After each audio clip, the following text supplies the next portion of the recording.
Hi, I'm Margaret. I've got some lovely raspberry donuts for you today. They're beautifully soft and so jammy.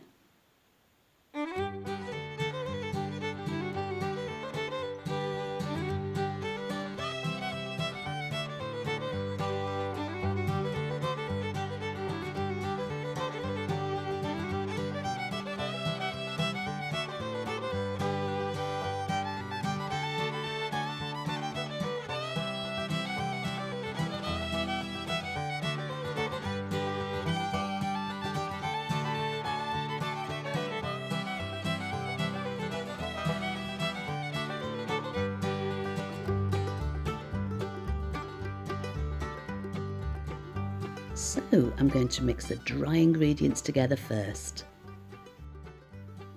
This fast action dried yeast is lovely. It's so much easier than it used to be. You used to have to soak the yeast, let it develop first before you put it in. Now you just mix it dry into the flour. It's just so simple. Now I'm popping the eggs, as you can see, into the warm milk. I'm trying to keep everything nice and warm. It's much nicer for the yeast. It helps it develop much better when it proves. So let's give it a bit of a mix with a fork first, just to make sure there's no dry flour. Then it's on with the mixer, and let's knead it for about 5 minutes with this.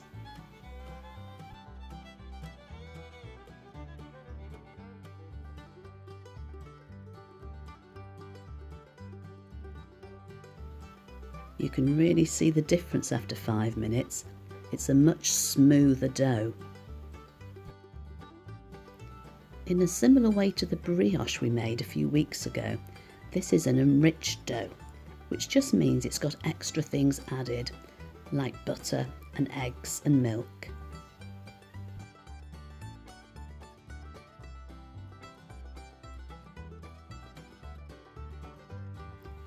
This butter is kneaded into the dough and it gives it a lovely yellow colour.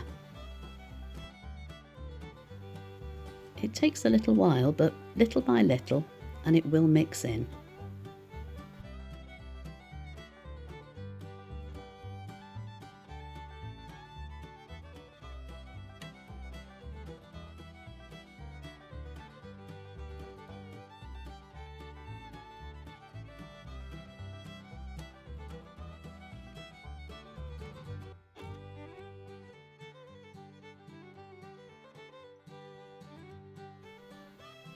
Once it's completely mixed in, it then needs kneading for a further 5 minutes.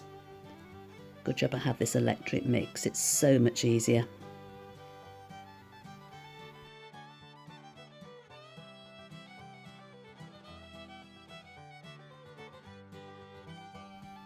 It should start to look light and pillowy. After 5 minutes, it's just about ready now.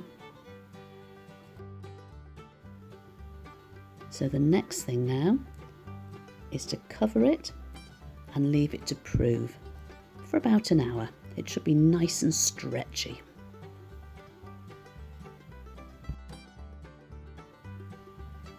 I'm going to need a lightly oiled bowl later, so let's get that ready now.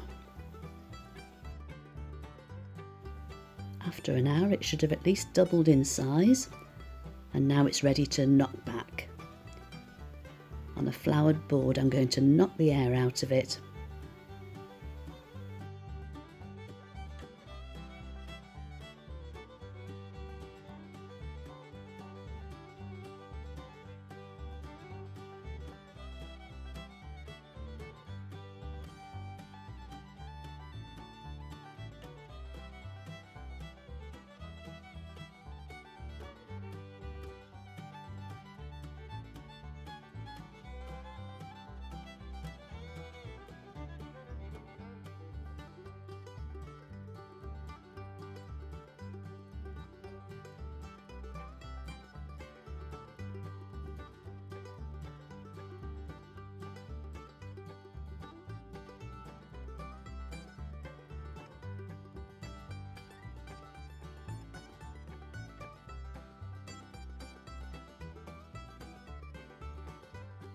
So into the bowl with it, and then it needs to be covered and left in the fridge overnight.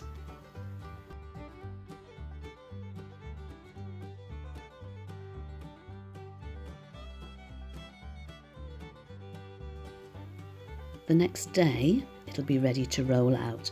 Now this mixture makes about 15 donuts, so you might need a couple of trays here. Just look how that's risen. It feels quite firm as well to the touch.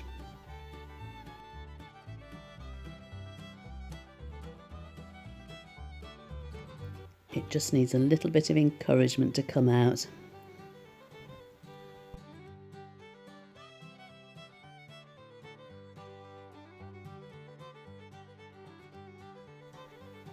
There we go.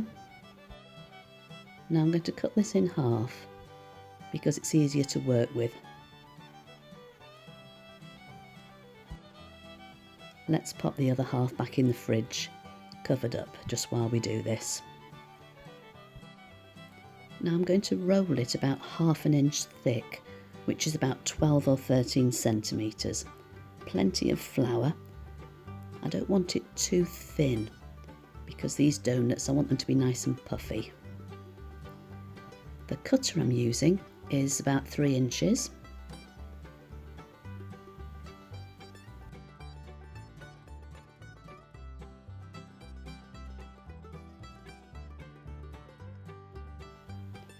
Let's pop them onto this oiled tray.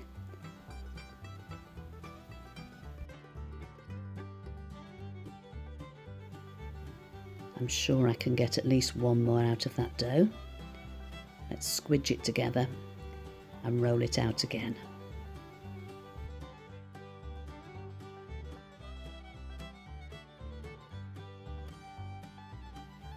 There we go. Now this needs to be covered again and left to prove once more. Make sure it has a really good prove, at least 2 hours, and then there'll be a lovely size and light and airy too. After that time, they should be just about ready to fry, and the oil that you use needs to be a specific temperature. 180 degrees centigrade should do nicely. 2 minutes on either side. I have to be really careful putting them in because these are so soft they can very easily become misshapen. After the first 2 minutes, pop them over. A couple of forks is great for that, and let them have 2 minutes on the other side. It's a good idea here to be well prepared. I've got some kitchen paper ready on a tray, and I've also got a little bowl of caster sugar. Once the donuts have drained, I'm going to pop them in that caster sugar while they're still warm to cover them in sugar. So they're going to be deliciously sweet. They're cool enough to handle now, so let's get that sugar on.